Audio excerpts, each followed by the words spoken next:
right, hello again. How are you guys? Good to be with you, and I hope you're all doing really well.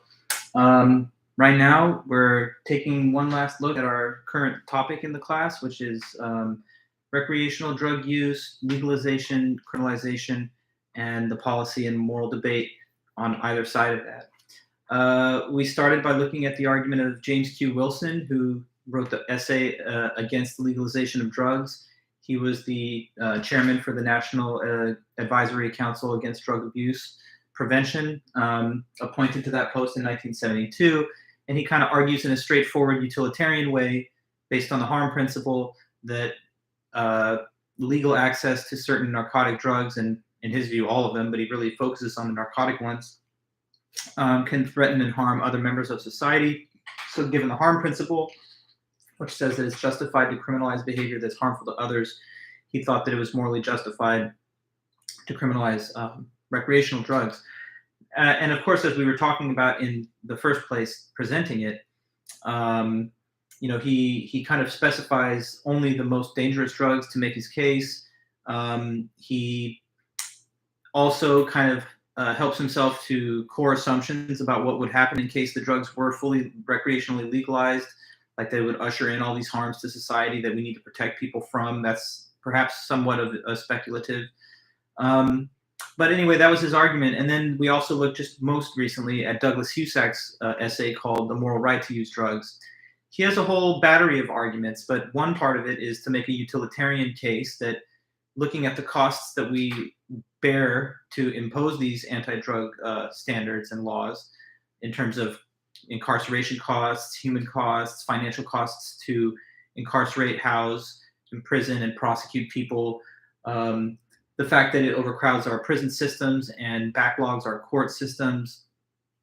All these are harms that he sees from the status quo, that it makes many otherwise law-abiding citizens into criminals. He talked about the unfortunate use of the label war on drugs and why the military metaphor kind of blinds us to more sensible policy alternatives, making us think of those that are afflicted with drug problems as enemies to be destroyed, and also maybe possibly supporting xenophobic attitudes, giving us a convenient scapegoat to place blame on all the other social problems that we have.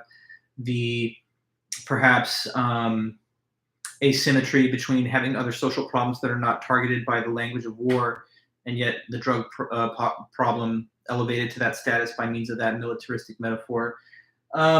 He also then said that people have a moral right, though, to do as they see fit when they're adults, since in his view, this is a behavior that people may do recreationally, and he thinks that too much has been made or exaggerated about the case of the most heavy users and addicts.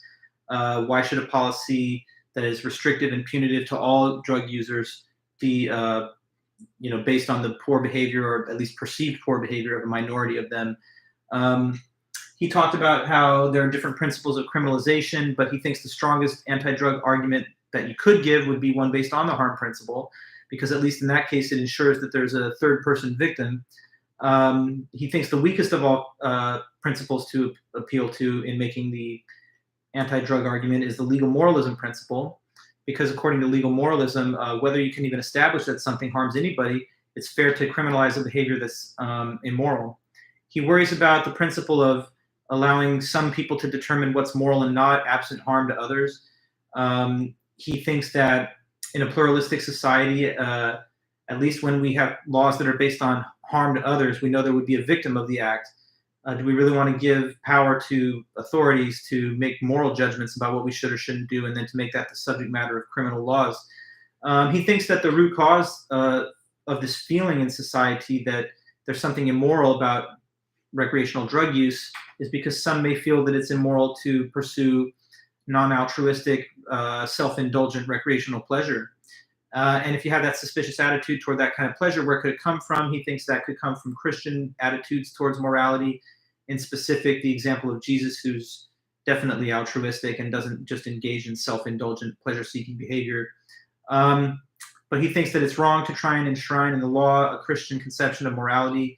And then at the end, he said that he just doesn't want to be misconstrued as somebody that's arguing in favor of drug use, just that people should have the right to do it, in the same way as a person who's pro-choice doesn't necessarily want as many people to get abortions as possible. they could still say, as I think Bill Clinton once said, that they should be safe, legal, and rare, meaning that they prefer there be fewer rather than more, even if they think it's a choice that someone should be allowed to make. In my own example to you, I kind of gave this analogy that even if I think you have the right to drop out of school, I wouldn't encourage you to do that. So just having the right to do something is not the same as advising or encouraging people to do it. So Cusack kind of has it both ways. He's arguing for a right to use drugs, but not arguing for the use of those drugs. Okay, so one last author on this topic, and that's this author for now. That opening material was just me trying to get a clear summary out to you of the last author's lesson. But now we're rounding out our lectures on the drug policy debate and the morality of that with this author, Gerald Dworkin.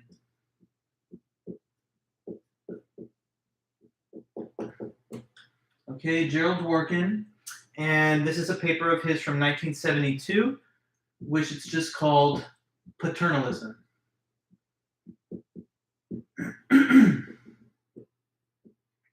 Gerald Dworkin, 1972, Paternalism. So we've talked a little bit about paternalism, and if you do remember, it's this idea that it's whenever there's interference into an individual's liberty of action, but done for the sake of their own best interests, to promote their well-being or to protect their well-being. This author gives his own stated definition of the term, and I'm just going to defer to it. So 1 second while I pull it up. Yeah, so it's on page 242, and I'll define it in the way that he does. I'll write it here in this chat because it's quite long. So he says it as follows. Paternalism. Interference with a person's liberty of action justified by reasons that refer to the welfare, good, happiness, needs, interests, or values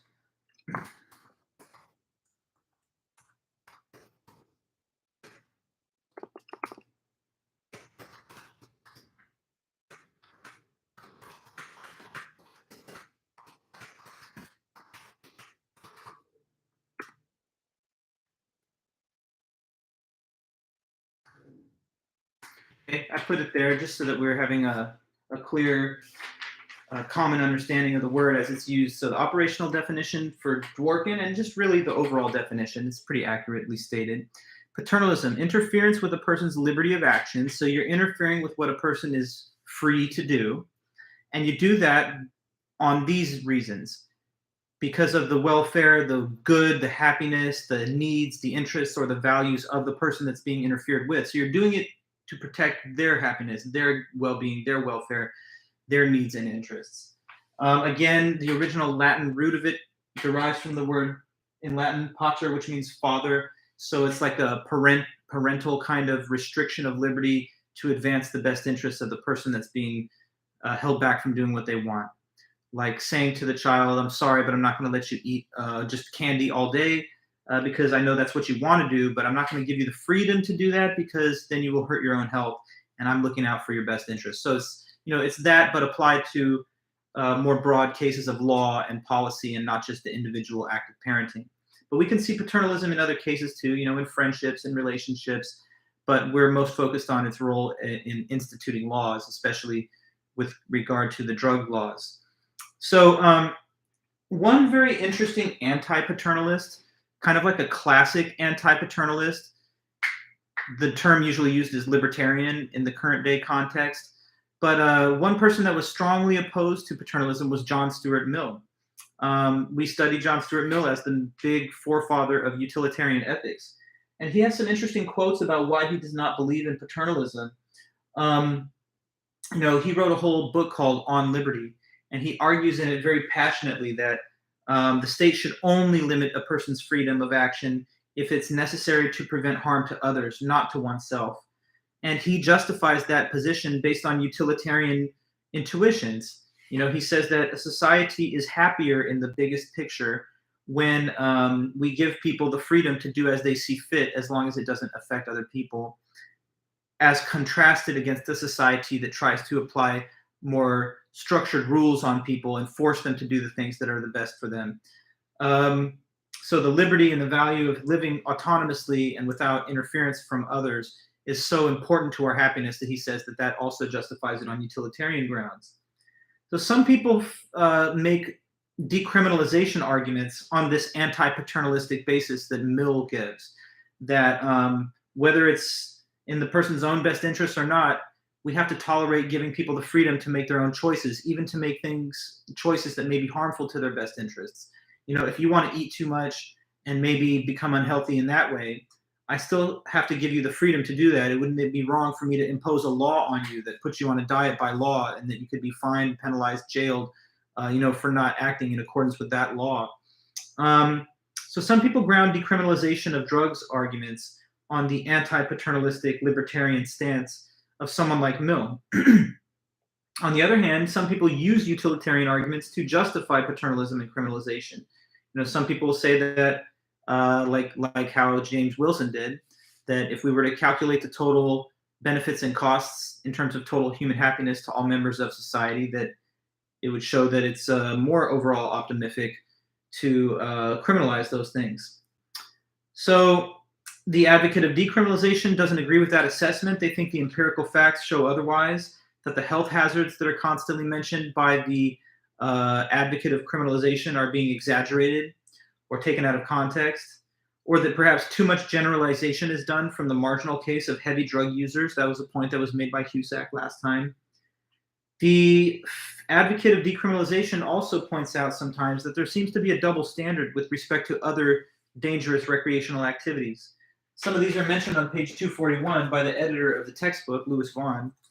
And what he says there is this: he's quoting Cusack there, but Cusack said, quoted by Vaughan, "No other recreational activity is singled out for severe punishment because of its risks to health. The only conceivable basis for treating illicit drugs differently from other recreational activities is that the former are more risky by a substantial degree than the latter. But illicit drug use is not more risky than any number of these behaviors. The use of illicit drugs is not especially high on the list of health problems today." So there's a lot of risky behavior. Even the use of medicinal and legal substances can sometimes cause a lot of harm to people, and those are not prohibited either. There's a lot of recreational activities, whether that's, let's see here, skydiving, bungee jumping, ATV off-road racing, free climbing, that are tolerated by law. So who has the better argument? Again, that's the question. What's more conducive to the moral position that a person wants to have, whether we favor the anti-drug view or the decriminalization view? Now, some arguments involving the concept of paternalism involve an appeal to the notion of autonomy. And as we've talked about, and I'll just remind us again, autonomy, that is individual freedom of choice, individual self-determination, free from external interference.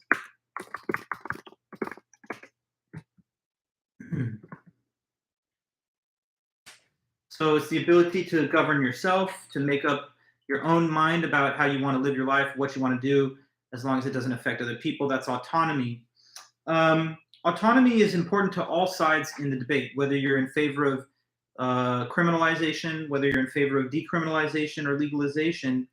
Everyone agrees that autonomy is important. So it's not as if some people say, who cares about autonomy? Let's just run people's lives. Even those that are in favor of the anti-drug laws believe autonomy is important. But this is an interesting area where they use the concept of autonomy, but for different purposes. So let's think about this. Suppose that somebody's in favor of legalizing the drugs, and they point out how important autonomy is in order to make their point. In that case, you can obviously imagine that they would say something like, well, if people aren't free to make choices about whether or not to use recreational drugs, then they don't have enough liberty. And we need to give people that individual liberty to choose for themselves. So It stands in the way of autonomy to criminalize drugs. On the other hand, though, there are people that are in favor of criminalization or the current status quo, and they might say that they care about autonomy themselves and that that's the reason that they favor anti-drug laws. Can you think for a moment, how could a person argue that it's good for autonomy in some sense to have anti-drug laws exist?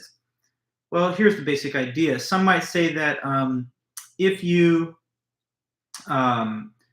get addicted to these drugs because they're legal, right? Imagine that. Imagine that the legalization argument wins, and then drugs can be just purchased for recreational use, and there's no fear of criminal penalties attached to that use. Then some might argue that there will therefore be more people that use those drugs. And when more people are using them because it's just openly allowed, like with alcohol, then there will be more people that become addicted to those drugs. Now, if a person's addicted to the drugs, you could argue that their autonomy has been compromised because now they can't make individual free decisions because it's the drug itself and the effect of addiction that is running their life. So, you know how sometimes a person says, well, I'm addicted to these drugs or whatever, or I'm addicted to alcohol and I know it's not good for me, but I just cannot help myself. And I find myself doing this stuff against my better judgment. In a case like that, where a person is very strongly addicted to a substance, you might think that their autonomy has been compromised because now they're like enslaved to the drug. Whereas, you know, in another case, someone could think that barring access to the drug stands in the way of your freedom. Some people might say that preventing access to the drugs promotes your freedom because it's going to be destructive of your freedom if you're allowed to become an addictive user of them. So, who's the real protector and champion of autonomy? Is it that the anti-drug laws are preserving and safeguarding your autonomy, or are they threatening you with penalties that will take your autonomy away for sure if you're jailed, and also taking your autonomy away in the meantime by denying you free choices about how to manage your affairs in life with regard to recreational drug using? Now, Mill himself, as staunch of a libertarian as he is, and as staunch of an anti-paternalist as he was, even Mill had there was one self-regarding action that even Mill thought you should not be allowed to do. And Dworkin calls attention to this neglected quote from the writings of John Stuart Mill, because he wants to point out to his readers that even John Stuart Mill thought that there's some case where it's a self-regarding act, but even he would have thought you should not be allowed to do it. And so let me tell you what that action is.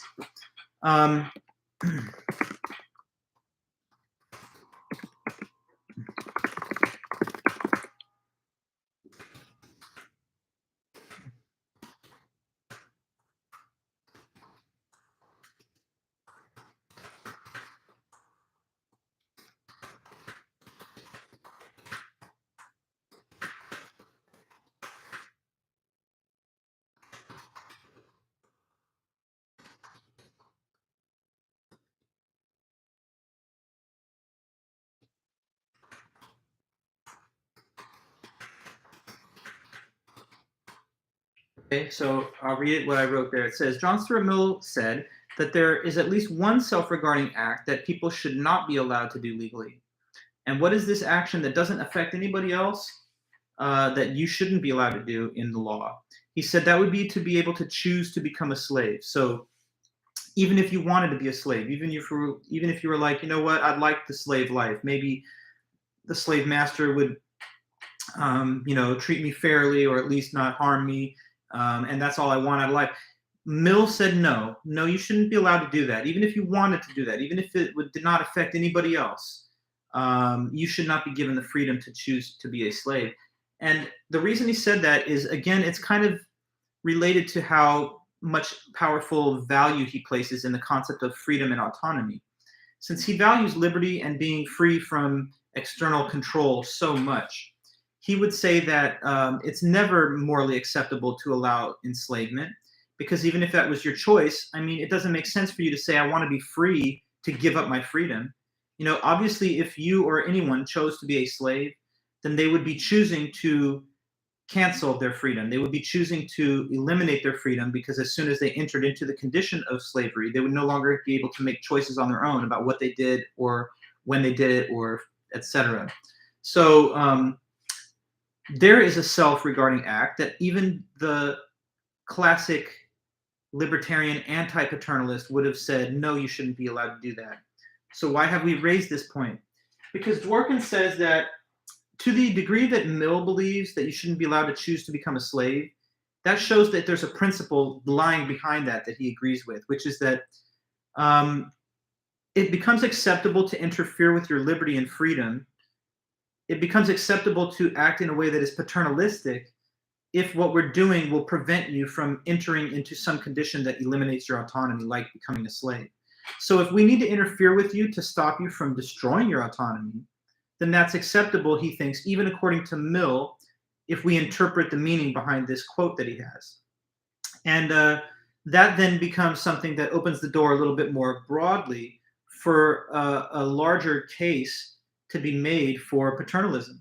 Because if even the classic anti-paternalist John Stuart Mill thought that you should not be allowed to be a slave, Dworkin thinks we can spin that off into a bigger position. Like, okay, if you can't be a slave, then that means essentially you should not be allowed to get rid of your freedom. And if you can't be allowed to get rid of your freedom, then maybe even Mill would have been all right with these anti-drug laws, because you could make the case that they also try to stop you from willfully choosing a pathway in life that's going to eliminate your freedom, somewhere parallel to or in the ballpark of choosing to be a slave. So yeah, Mill himself argued that no one should be free to willingly enslave themselves, because that would be to forfeit their freedom. Drug laws then, according to Dworkin and some that follow his position, have that effect. They prevent you from willfully giving up your autonomy in the same way that a person would be doing if they chose to become a slave. So that's kind of our initial setup for Dworkin. Now I'm going to just sort of talk you through all the specific parts of his essay and how he gets to his ultimate position and what he thinks are the cases where paternalistic laws are justified. So he starts by raising these kind of dueling quotes from two different authors. One is John Stuart Mill. By the way, let me read Mill's quote on the whole "you shouldn't be allowed to be a slave" thing. He says on page 242 of our book here, "The principle of freedom cannot require that the willing slave should be free not to be free. It is not freedom to be allowed to alienate your freedom." Okay? And then another quote from Mill just below. This is Mill speaking to his anti-paternalist intuitions. He says, "Neither one person nor any number of persons is justified in saying to another human creature of ripe years, meaning mature, an adult. So no person or any number of them is justified to say to another human of mature years that he shall not do with his life for his own benefit what he chooses to do with it." And that's from his classic book on liberty. So what he's saying there is nobody or any number of them should be able to tell or impose on someone how they should run their life or what not to do with their life, as long as it's just for their own benefit, them doing what they see fit. But compare that to this other quote that's just below it from General Hershey.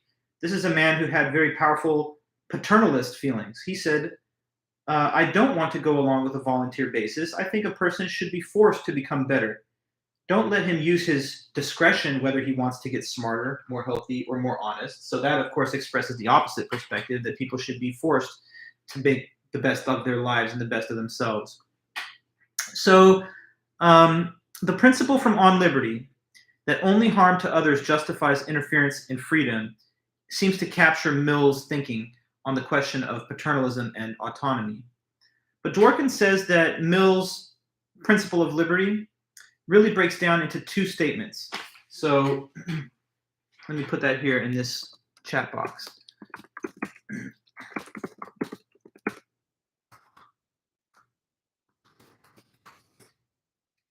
Okay, so two parts to Mill's anti-paternalistic stance. So the first one is just the idea or the principle that, as Dworkin phrases it, the prevention of harm to others is sometimes a good enough reason to restrict a person's liberty.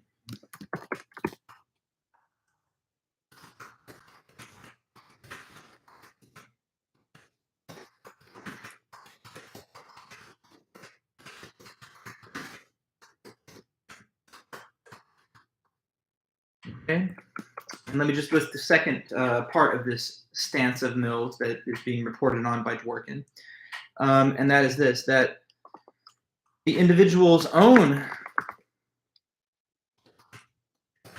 best interests are never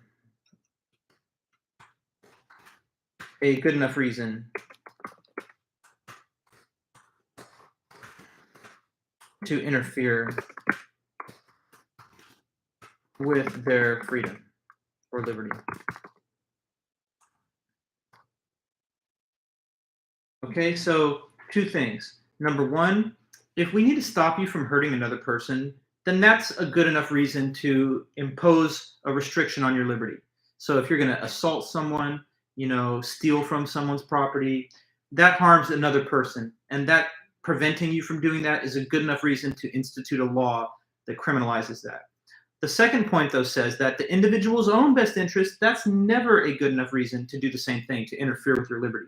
So if I have a law against assaulting others, fair enough, that's to prevent harm to others.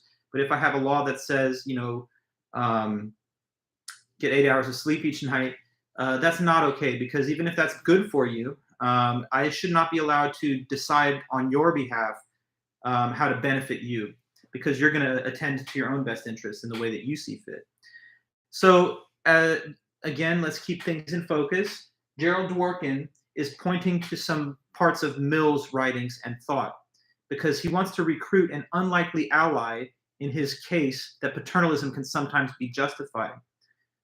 In the Academy, it's known that Mill is a strong opponent of paternalism, but Dworkin's trying to sort of finesse this new reading of some of the Mill, focusing on some of the quotes where he said that people, at least they shouldn't be allowed to become a slave. And based on that principle from Mill's own words, he thinks that he can sort of see him as at least willing to agree on something that, if the behavior that's self-regarding is going to actually somehow cause you to enter into a kind of enslaved-like condition, destroying your autonomy, then that's okay to stop you from doing it. But anyway, back to this. Two parts to Mill's anti-paternalism stance, according to Dworkin. So we have this Dworkin commenting on Mill thing throughout the paper in a lot of cases. So Dworkin assigns these views to Mill. Number one, that the prevention of harm to others is sometimes a good enough reason to restrict the liberty of that person, but it's never a good enough reason to interfere with someone's liberty just to sort of promote their own best interests. Now, nobody would ever disagree with number one. I mean, for you to disagree with number one, you'd have to say there shouldn't be laws at all, like no laws against murder, no laws against theft. So that's obviously too radical. Everyone can agree that you have no right to interfere with other people's well-being. I should say you have no right to harm others. So that's where restricting your liberty seems valid to everyone. So it's the second claim where there's at least some room for people to have different views, and that's what he's going to sort of focus on more. The second negative claim, that it's never a good enough reason to interfere with one's liberty, just to sort of protect them. So again, paternalism, as you see it defined above, is the interference with someone's liberty of action justified by reasons that refer to their own best interests. Now, he says some laws that we have a mixture of a paternalistic and a non-paternalistic basis. So for example, if we have laws that say you can't drive drunk, is that paternalistic? Well, a little bit, because it does protect you. If you're going to drive drunk and you had no fear of being penalized by the law, then yeah, maybe you could get into more accidents and hurt yourself. But it's mixed with the motive to protect other people, because clearly the drunk driver is a threat to others, not just to themselves. In the same way, like anti-smoking regulations, like no smoking in a public building, does that tend to drive down the number of people who choose to smoke in the first place and therefore promotes their best health? Yes. But it's not merely for their benefit that we have those laws, because also some secondhand smoke can affect others. We want to protect those other people who the smoker might harm. So what are some more classic cases of just straight up paternalistic laws? He has a pretty good list of them here on page 243, so I'm going to read some of them off and talk about them. So consider helmet laws for motorcyclists. It's a law that you have to wear one while you're operating the motorcycle, and if you don't have it on, you could be ticketed and so forth while you're driving on the road if an officer sees you. But notice that that's totally paternalistic, because it's not like you're threatening anybody else when you don't wear the helmet. It's not like your head becomes a dangerous spear unless there's a nice helmet on it to insulate someone else from the impact of you hitting them. No, it's just to protect you, yourself, and your head in case you fall off the motorcycle and you take on a head injury at that high speed. So that's a clearly paternalistic law intended to advance the interests of the person that's eligible to be interfered with under the law. How about this? Laws that say you cannot swim when the lifeguard's not on duty at the public beach. Okay, so suppose that that's what the sign says, no swimming when the lifeguard's not on duty and they're not on duty. If you go swimming, you could be violating that rule, but the rule is there not to protect anybody else. It's just to protect you from swimming in a condition where maybe there's not going to be anybody there to help you in case you get caught up in the current. Laws making suicide a crime. Now, that's a very clear case because obviously who's the harmed person when suicide is committed? It's the person that committed it, the first person. So that's not something that threatens others, although, of course, there's always some spillover harms, perhaps, to one's family members and friends. But disregarding that, this is another perhaps clear case of paternalistic law. Laws making it illegal for children to work certain kinds of jobs. Yeah, you might say, what if there's a kid out there that wants to work in a coal mine at like age 13, but there are labor laws that say that that's not allowed. Some people might think, well, doesn't that interfere with the choice that the child might want to make to drop out of school and just work all day? But we try to protect them. Laws regulating certain kinds of sexual conduct, so like there had been anti-sodomy laws in the past, which have been struck down by the U.S. Supreme Court now. But in the past, those laws existed in a lot of places. And say that a person had anal sex with another person of the same gender, that could be a crime, even if the two people involved in the act obviously see it as a pleasurable act. So you might think that that is somehow imposing on them a view of what's good for them that they may not agree with. Let's see. Laws against various forms of gambling, so like in some states, in many states, you cannot just go gamble. I mean, in Vegas, you could do that. And in certain like Native American land where there are casinos, there are exceptions to these rules, and people can gamble there in some of those their jurisdictions. But say that there's places, as there are many places in our country and state that don't allow that. It's probably to protect the person who otherwise might gamble too much, because after all, they're the only one that can be harmed. What about laws against dueling? That's a funny one that they mentioned in the book. I guess it used to be that you could say to someone, meet me at dawn and we're going to have a duel at 20 paces. We're going to turn around and fire pistols. But, if the two people agree, you might say, well, why is it not fair for them to be able to do that? Nonetheless, we don't give people that freedom just because we want to protect them against the decision that they're making. So those are all paternalistic laws. Now, in addition to these laws, which forbid certain kinds of action, there's also paternalistic laws that are intended to make it difficult for people to carry out their intentions. Say, for example, someone has a religious belief that means they don't believe you ever should get a blood transfusion. Well, if this person's bleeding out in the emergency room, sometimes we might be able to impose on them this blood transfusion against their will because we think that that's something that they need to survive. Another case could be institutionalizing a person that's a threat perhaps to themselves, like a 5150 as they call it. They may not want that, so it's an imposition on their freedom to be, placed into a mental health facility. But under certain conditions, that can be imposed on a person too. And this is a set of existing restrictions, but we can imagine ones that have not yet been imposed. I mean, there was a law that was proposed a while back in, like, say, New York, that you couldn't buy big sugary beverages, and a lot of people didn't like that because they thought even if that's going to promote the health of the members of society, shouldn't they be given the freedom to choose whether or not? So, okay, I guess we get the picture. I just wanted to walk us through some of his examples of paternalistic laws. Okay, so his next section of the paper. When we consider some of the examples there, we actually now have to make a slight distinction between two types of paternalism. The author talks now about both pure and impure paternalism. All right, so let me describe those for us.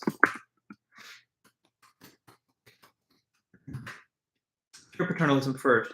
So this is when the class of persons that is restricted by the law is the same class of persons that the restrictions intend to benefit. Okay, that's pure paternalism. Now let me define impure just below. It's much the same, except we have the phrase is not identical to the class of persons that the restrictions intend to benefit. So impure paternalism, the class of persons that is restricted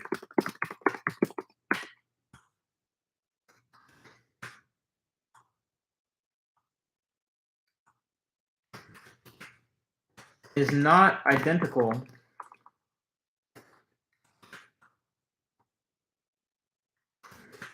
to the class of persons that the restrictions intend to benefit. Okay. Pure paternalism, you have a class of people that these restrictions apply to, and it's the same group that those restrictions are intended to protect or benefit. Impure paternalism, you have a group of people who are somehow restricted under a law or policy. Their freedom is limited, right? But it's not for their sake that we limit their freedom. It's for the sake of another group of people. Okay, so pure paternalism, let's think of examples. A clear example could be like a helmet law or a seatbelt law. If I have a law that says you cannot ride a motorcycle without a helmet without being, penalized by a ticket, well, who's the one that could get the ticket? Who are the people whose freedom is being in some way restricted? It's the freedom of the rider of the motorcycle who would like to ride with no helmet. So it's the helmetless rider's liberty that's being curtailed by that policy. They're the ones that are given a restriction. But who are we trying to benefit with that same policy? Well, of course, it is the helmetless riders. Those are the people that we are trying to protect. And it's that same group of people who the restrictions are applied to. Okay? It's the same with, say, like a seatbelt law. In the seatbelt law, say that there's a motorist driving with no seatbelt on, they could receive a ticket. So those people that want to drive with no seatbelt are the ones who are being imposed on with respect to their liberty. But who are we trying to protect with those laws? Again, it's the same person. The person that's with no seatbelt is at risk and at danger. So we're trying to protect them by imposing a restriction on them. Okay, but let's now consider the impure paternalism. One example of the impure paternalism case, so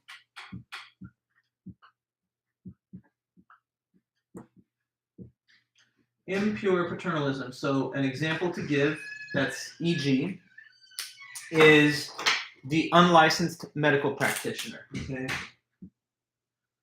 Unlicensed physician, let's say, okay? The unlicensed physician. Okay, so let's consider this example, and I've got a few others to make the same point, but we'll start with this one. This is to showcase the concept written there of impure paternalism. So suppose that there's a person who wants to get a medical procedure done, but they would like to get it done from a person who's not actually a qualified physician. Okay, like say someone wants to get dental work done from a person who's doing like bootleg, not professional, but nonetheless black market dental procedures. Why would anyone want to do that? Well, to be honest, there are some people that want to do stuff like that. The reason is because there are prohibitive costs associated in some cases with medical procedures. And so sometimes people looking to get a break on the price will deliberately seek out somebody who they know is not qualified, but they're hoping that they're at least competent enough to pull the procedure off and that they can get it done for extra cheap that way. Sometimes I've even heard horror stories of people that chose to do this with respect to cosmetic surgical procedures that they thought they could get done cheaper, and doing it at an unlicensed physician ended up causing the whole process to go wrong and killed people. In some cases, like implants were put in incorrectly because someone thought they could save money by not going to a real cosmetic surgeon. Okay, so you understand the example, I hope. Like sometimes there are these unlicensed physicians who people may know full well that when they request their service, they're not a licensed physician. And the reason they do it is because they have a motive to try and save money, and that's a risk that they are willing to take. Now, this is not legal, though, to do these things. But when the transaction is discovered, if it is, by authorities, who do you think will suffer the penalties under the law for the fact that there's an unlicensed practitioner doing work? Well, if it was caught, it's the unlicensed practitioner who's subject to legal penalties. So let's look at this. In this case where we have requested the service of an unlicensed practitioner, and now the authorities find out and they come in and they take that person to jail or whatever, Who has been placed under a restriction? Like, who is imposed with the penalty? Well, it's the unlicensed practitioner, obviously. It's that person who's at risk of jail or fine or, criminal sanctions. But who are we trying to protect by means of those policies or laws? Not the unlicensed practitioner, but the would-be patient that wants to request their service. So in this case, it's not pure paternalism, it's impure, because the set of people that we want to protect, the customers of these practitioners, are not the same as the people who are imposed on by the penalties. That's the practitioners themselves. Now, you might look at that and you might be saying, well, how is it paternalism anymore? Why is that any different from a law which says I just can't assault another person? That's based on the harm principle, not the paternalism principle. And in that case, the penalty goes to the assailant for the benefit of the would-be victim. But there's a difference between that case of straight up assault and the example given here of the unlicensed physician, and this is the distinction. Because with the unlicensed physician example, the would-be victim is requesting the act be done to them, which is a threat to their well-being. So without their willing participation in the scheme, they wouldn't be at risk of harm. So it's still paternalistic in the sense that we're standing in the way of their free decision whether or not to pursue this risky unlicensed medical practitioner's service. And in the case of typical laws that prevent harm to third parties, it's not that the victim, the third party victim, has any say or does not consent, for example, to be exposed to the possible harms that follow from the interaction. Here's another example to make the same point. So a real life thing. There used to be,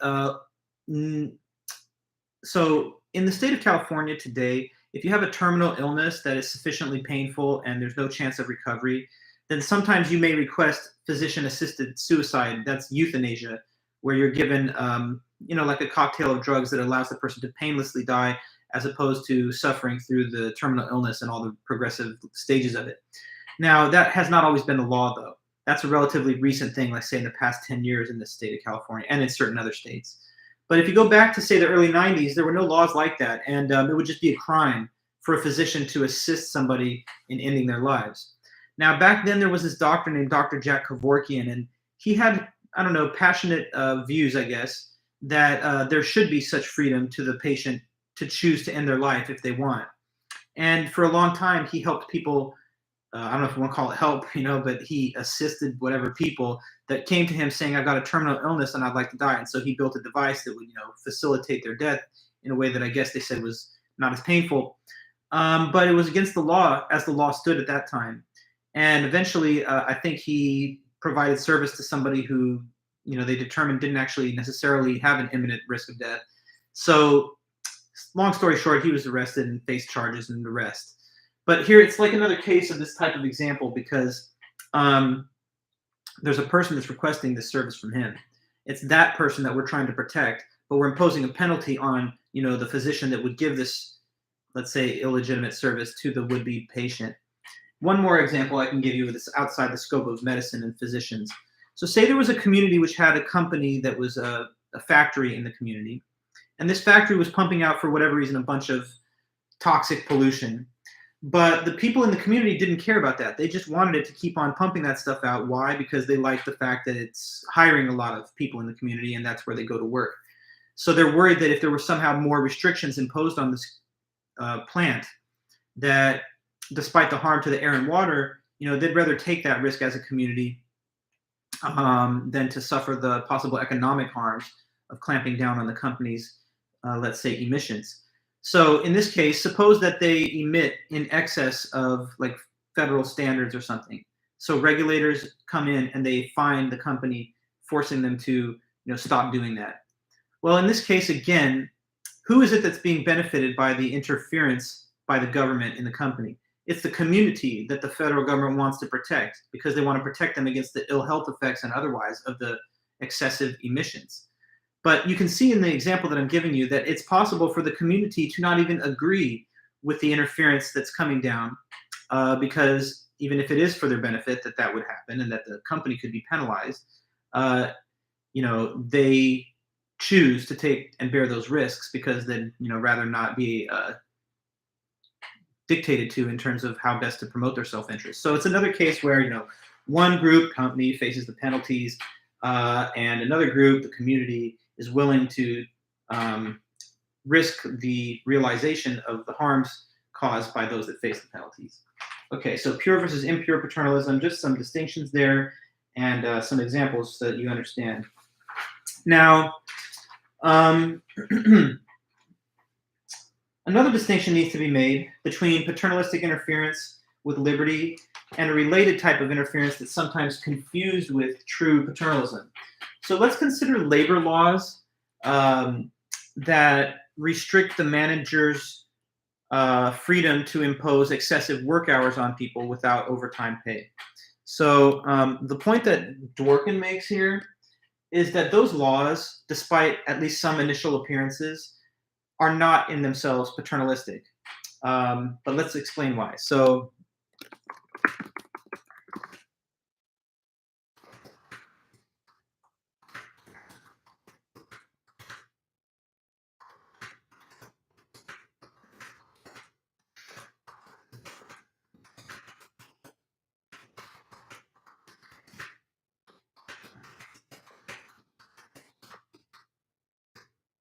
I just wrote the point behind what I'm going to explain to you right now there in the chat. And what it says is that labor laws that don't permit employers to give workers more than 40 hours of work a week without overtime pay are not paternalistic. So you know that there are laws which regulate how managers and employers can work their workers and employees. The typical standard is that they're not legally allowed to give you work hours beyond 40 unless they compensate you with extra overtime pay. Now, can you imagine there being a worker out there somewhere who says, I wish these laws did not exist. I wish that there were no cap on how many hours a week I could work without the employer having to be burdened with the overtime pay requirement. Yeah, you know what? I feel like it's kind of crazy because I would never want to work that much. But some people might say, I wish I could work 50 or 60 hours a week and make more money, but my employer is so scared to do that because they know that they just can't afford to cover the overtime wages. So there may be some like very industrious workers who say of themselves that if not for these laws, I would be working more than 40 hours a week and be making actually more money. Now, is that paternalistic because it's like somebody's decision that it's not in your best interest to work that much, so in order to benefit you, we're going to restrict you from having access to more work? Well, no. Dworkin says that if you think about it a little, you'll see that this is not actually quite a paternalistic law, because let's ask, who is it that argues in favor of establishing these labor laws, like the 40-hour cap on non-overtime pay? It's not the manager class that made a case that these are the laws that they wanted. It's done on the basis of collective bargaining from the unions that are the workers joined together in collective bargaining negotiations.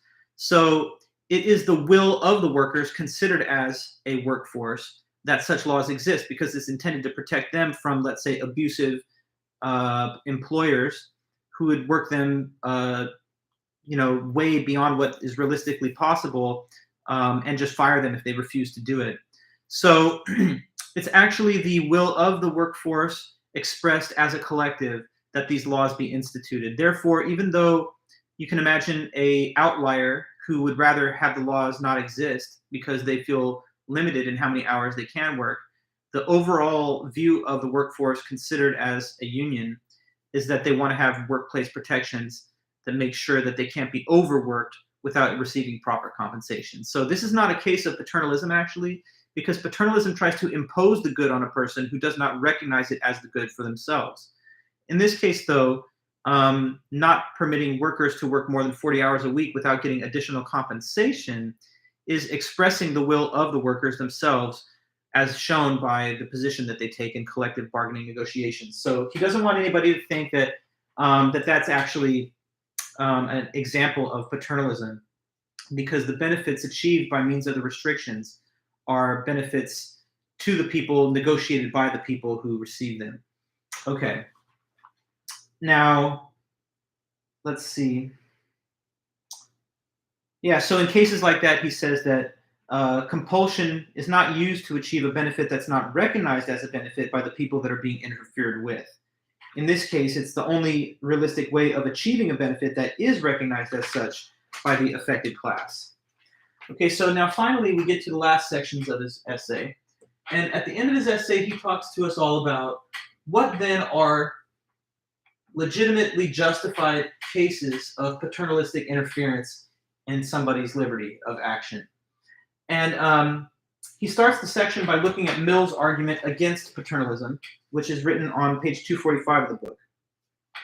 Now, it's a lot of material to write, so I'm just going to read it, but you'll be able to find it in your own text if you go to page 245 on the right column. So this is Dworkin quoting Mill again on Mill's argument against paternalism. So he says here, premise 1, since restraint is an evil, the burden of proof is on those who propose the restraint. So that means that since it's generally a bad thing to withhold someone's liberty, you need to have a good reason that makes it seem justified to do that. Okay, second premise.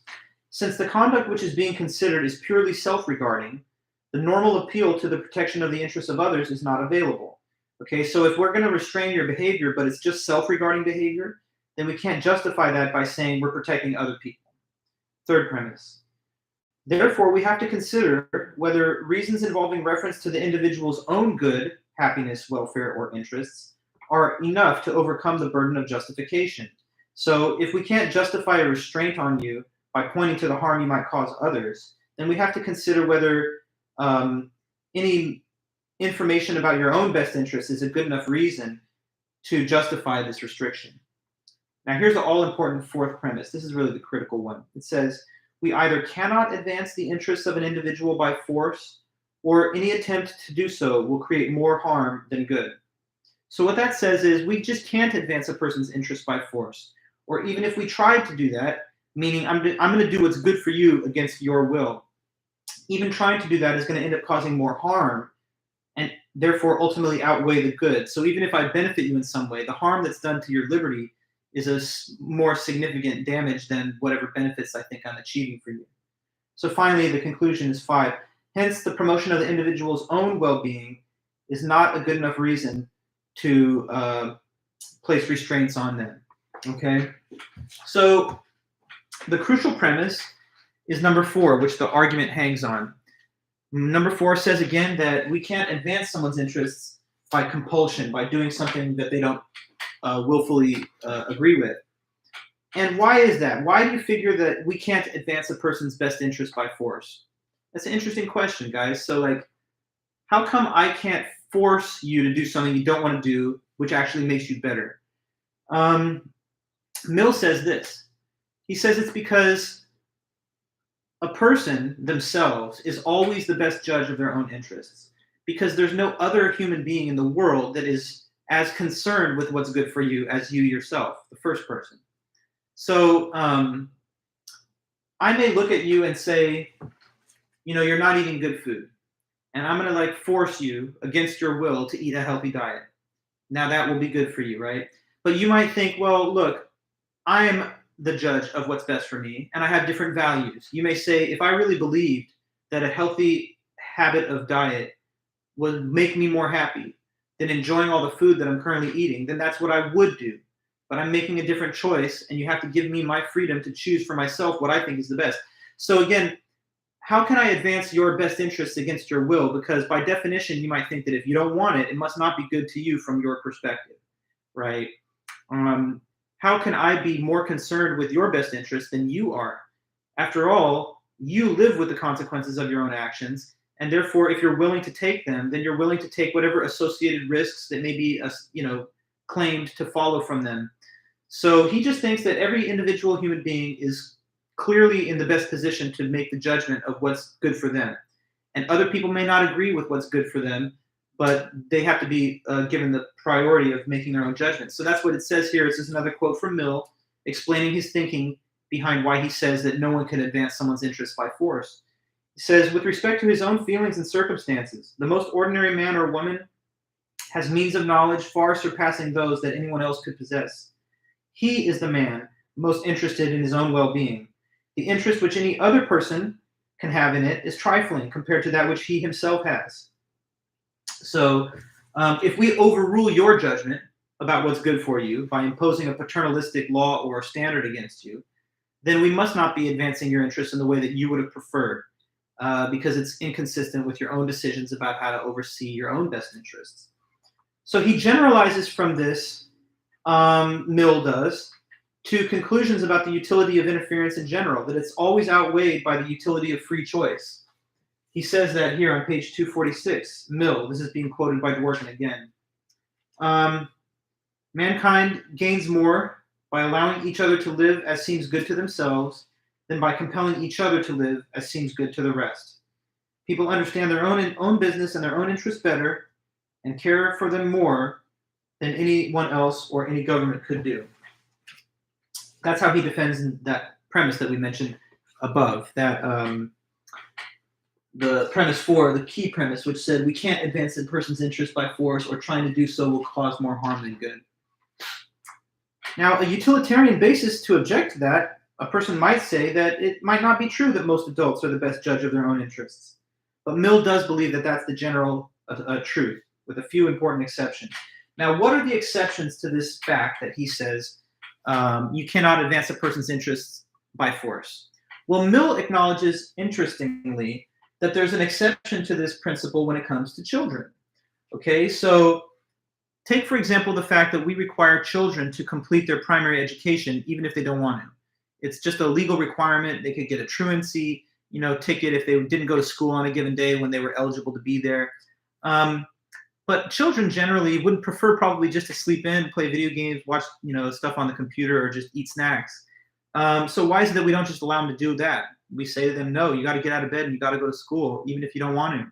Well, it's because we think that if we never force them to do those things, then they would never even fully develop their autonomy and powers of liberty and autonomy, because they would never become fully rational or intelligent, and so they can never even make fair and reasonable decisions going forward throughout the rest of their life. Another example, suppose that we just exerted no guidance over a child's diet. We just let them eat whatever they want. What do you want to eat? You can eat whatever. If that was the case, then they would just eat candy all the time, and they would just become, way too unhealthy, and that would limit their ability to be mobile and to be active and to have a full, happy, and healthy life where they could make free choices. So you might say that if we didn't come down and impose paternalistic rules on little children, like, here, you better eat this good food, you better go to school, you better read this book, you better go to bed at the right time. If we didn't regulate the lives of children so massively, then they would never develop into the mature and well-functioning adults that can make reasonable, mature decisions later. So Mill recognizes that. He says when it comes to children, okay, despite everything else I've said about how bad paternalism is, that's an area where it becomes morally justified, because they would never even develop that autonomy if we didn't impose some limits on them in the outset. So now we get into these justified cases of paternalistic interference. I'm wondering if I should write it here or put it in there. I'll put it in the typed chat.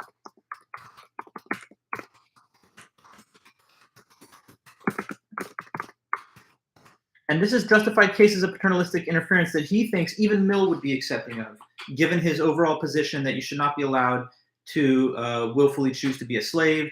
That means that it opens the door just slightly for the idea that if what you did would throw away or destroy your own freedom, then that's something that the law should be able to prevent you from doing.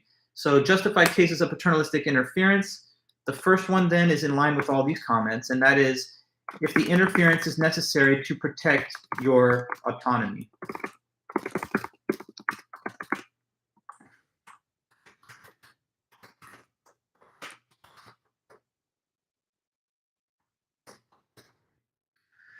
Okay, so since Mill said, it's a bridge too far to give a person the freedom to choose to be a slave, that's a liberty we can't allow you to have, because that would be throwing away your freedom, and it would be like a oxymoron. I'm free to get rid of my freedom does not make sense.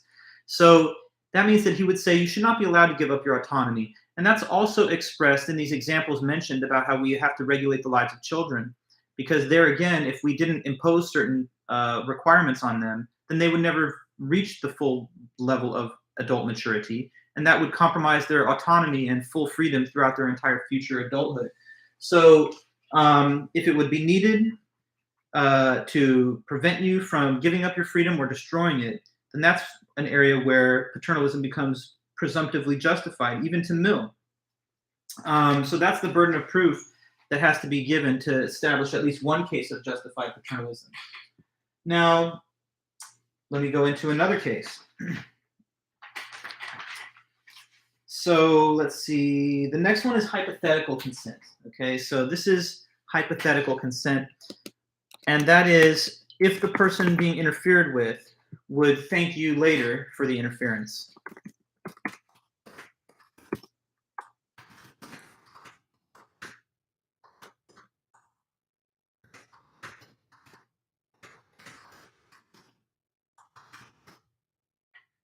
The second justified case of paternalistic interference is imagine that though the person's not okay with you interfering with them right now, you know enough about them to know that subsequently, later on, after the fact, they will at that time say, thank you for the interference that I initially didn't agree with. Okay, so let me give you some examples of this. Suppose that there was a person who, you see they're too drunk and they're your friend, so you just take it upon yourself to take their keys out of their wallet or purse or bag, whatever, off the table. You remove that key so that they can't get in their car and drive. Now they are like looking for their keys. They're like, "Where's my keys?" And you're like, "Hey, I don't.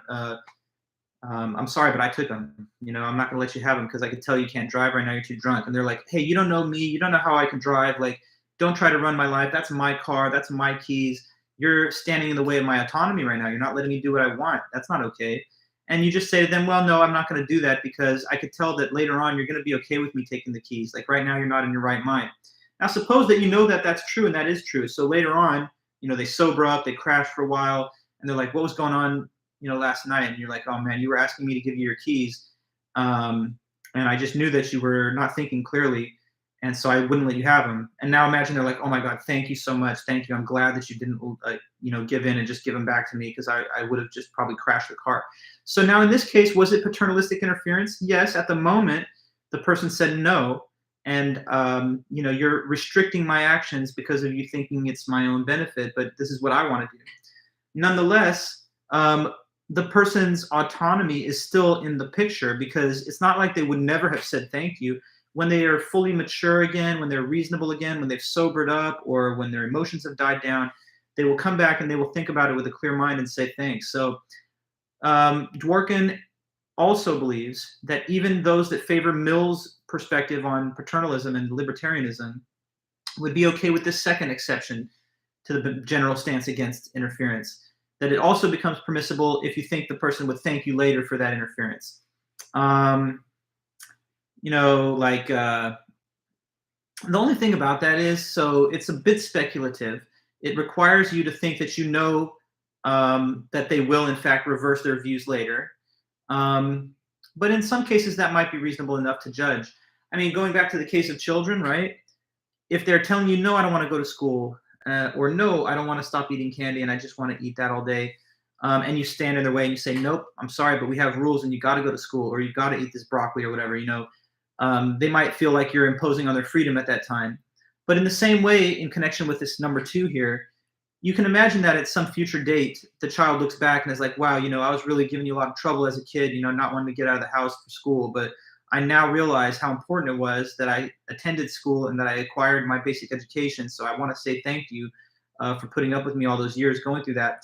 Again, it seems at least somewhat reasonable that under conditions like these, the paternalistic interference kind of loses the negative features of interference because it's interference, but it's authorized in a way by the future rational choice of the individual being interfered with. Now, there's a third case of what he argues as justified paternalistic interference as well, and we're just going to list that now to kind of cap that off. It's if the person has given a prior consent to the interference. And there's an example of this. The example to give is Odysseus and the Sirens.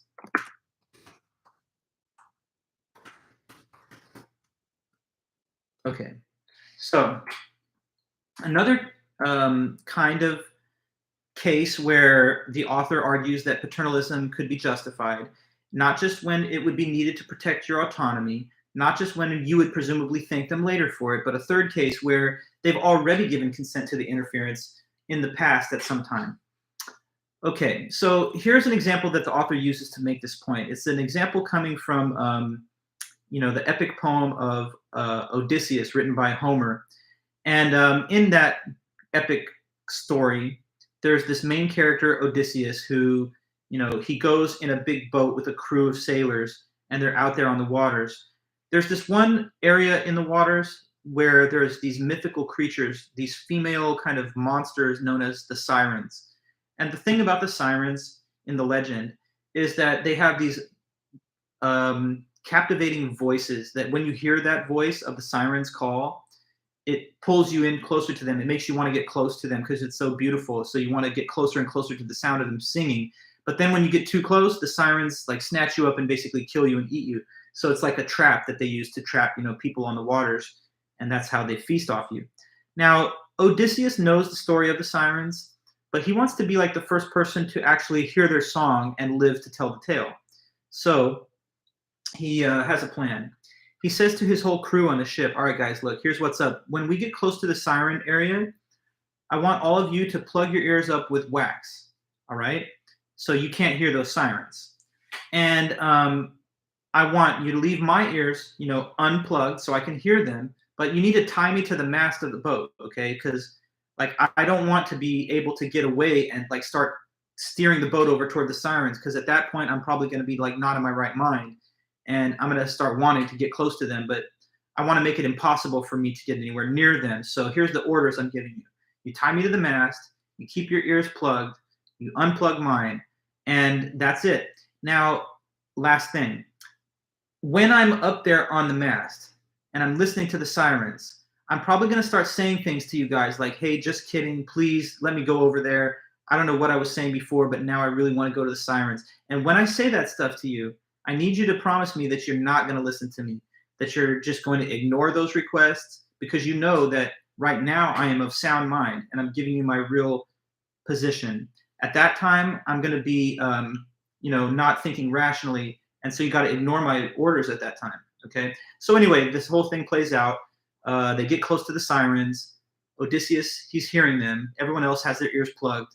And sure enough, he starts saying like, hey guys, you know what? I don't know what I was talking about before, but you got to let me get over to the sirens. Like that's all I want right now. Let's go.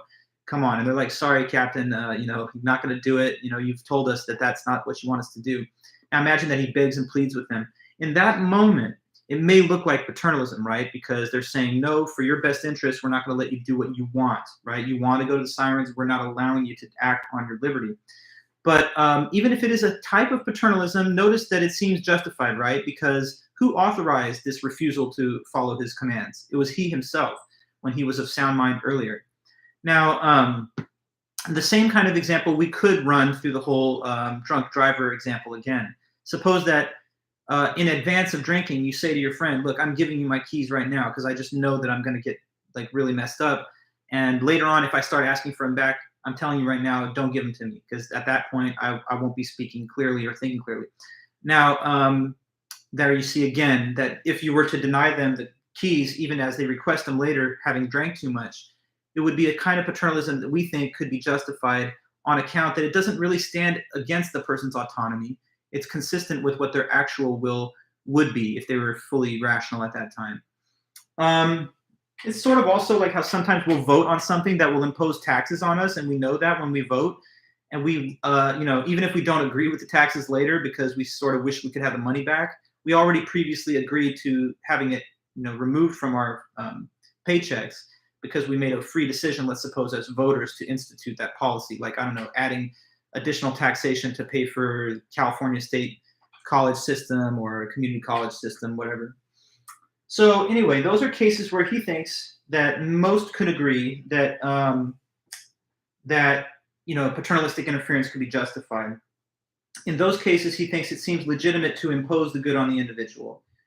So coming back full circle to our main topic, some argue that laws that prevent people from accessing or using recreational drugs could be justified on some basis that falls within that scope. Is it necessary to protect the autonomy of the person? Maybe some say that. Some say that if you become addicted, that compromises your autonomy and ability to make rational decisions. So, in respect of your autonomy, not to detract from it, we make these laws. Um, Now, another class of cases involve irrevocable decisions where the person might not be thinking clearly. If somebody wanted to commit suicide just because they were unhappy, you might think, well, I have every justification in preventing you from acting on your free will because this is a temporary state of depression that you're in, and your real rational will thank me later for having interfered with you. Um, so, yeah, he says it's possible for someone to interfere as long as it would satisfy one of those different requirements or maybe multiple of them. You still might worry on this standard about an individual who attaches more value to something else that's incompatible with the good that we want to bring about through force. Um, for example, there could be somebody who's just irrational about how important something is, and they would never thank you for taking it away from them. You know, you take away the person's keys and they were too drunk, but instead of thanking you later, the next day they're like, you know what, I'm pissed about that. I don't care how drunk I am, my friend. You can't take my keys away. I'm never going to be okay with that. You know, in some cases, you might say that there's just an irrational individual, and they'll never be able to fully come to a logical conclusion about what's good for them and what isn't. Um, but he thinks that in most cases, a fully rational individual would be able to come to consensus with others about what the permissible restrictions should be. Um, so yeah, I mean, I guess then drug use gets pulled together with a set of other actions that he thinks could be justifiably limited in order to prevent a person from undergoing processes that undermine their autonomy in some larger sense. Presumably, fully rational individuals would consent to such limitations, he thinks. Um, Now, even on his analysis, though, one thing that I still find a little bit lacking is that it's not clear how his analysis can avoid ruling out all kinds of ultra hazardous activities. So if you could die by falling off a cliff by climbing with no, ropes and stuff like free climbers do, why shouldn't I be able to prevent you from that? Wouldn't a fully rational person say that it matters more to be alive than to experience the joy of climbing with no gear? Um, so how is it that he can say, well, the drug use, that's clearly fairly restricted and prohibited because a fully rational individual would consent to you not being able to become an addict. But what? A fully rational individual can consent to taking risks of life and limb as they take other risky recreational activities? His answer to this dilemma is not, I think, his strongest point in the essay. So to sort of drive a distinction between other risky activities like race car driving, free climbing, bungee jumping, skydiving, on the other hand, just recreational drug use, he says, well, we should only allow the interference in cases where the restriction is trivial or it does not play an important role in the identity or life of the person. So a person may say, well, you know what? I'm a rock climber. That's my whole identity. If I was not allowed to do that, that would take away a major part of my personality and character. Drug use, you could argue, is just something that people do for fun, but it's not constitutive of their identity, like what they do for, a core activity that defines their personality and so on. But having said that, I'm not so sure if that's clear because you definitely see some people who they build their identity around recreational drug use. They're like, I just want to try all the different, types of drugs, or I just want to, experience this, that, and the other type of drug, or they talk about it constantly or make music about it. So to say that the limits of justified paternalistic interference should be comparatively trivial activities that don't touch on the self-identity of the person, I'm not so sure that's going to be able to successfully distinguish between the ultra risky activities that he thinks we should be permitted to do without interference, like the ones mentioned, and then the use of drugs, which I guess he thinks of as having no redeeming qualities, and it's therefore no reasonable person would think that it's bound up with their identity. Anyway, the easiest cases to settle would not be these kind of difficult ones of drug use and ultra hazardous recreational acts, but cases where we can argue about it not just in terms of a concern with the happiness and well-being of the individual, but a concern for their autonomy and freedom as a person. In those cases, he thinks most people would be likely to consent to interference to safeguard their freedom because of how much value that we vest in the concept of autonomy. But nonetheless, his last word is that we still have to guard against any unwarranted interference. That means we have to place a high burden of proof on any authorities that propose a restriction on free behavior. The burden is this: they have to demonstrate the exact nature of the harmful effects that they're trying to avoid, or the beneficial effects that they're trying to achieve. And they should also have to illustrate that the proposed restriction is the least restrictive alternative that is necessary to achieve the proposed goal. So, like, suppose that we want people to wear a helmet when they ride on a motorcycle because we're afraid that they might damage their brain or something if they're not required legally to do that. Well, what if the penalty for not having the helmet on was the death penalty? Then you would say, well, the penalty is worse than the thing that we're trying to stop the person from doing. So we should be able to try and, enforce conduct that maximizes one's well-being in terms of promoting their autonomy. But the sanctions that we attach to the violations should be the least punitive that are necessary to achieve, the desired behavior. Okay, guys. Well, that's everything then for our lessons on the whole drug policy debate and the question of when it's morally justified to interfere with, personal behavior or recreational acts. So that's about it for now. I'm going to let you guys go, but I'll post the next lecture for Tuesday this weekend. And we'll also have a midterm review session coming right up to get prepared for that upcoming midterm test. So I'll send further, details to everybody about it in the next day or so, and I'll let you know exactly the format of the test and how we're all going to do this review session to those that can attend. But for now, just have a great day, have a good next couple of days, and I'll be in touch with you before we're done with the weekend. Okay? Thanks, guys. See you soon. Bye-bye.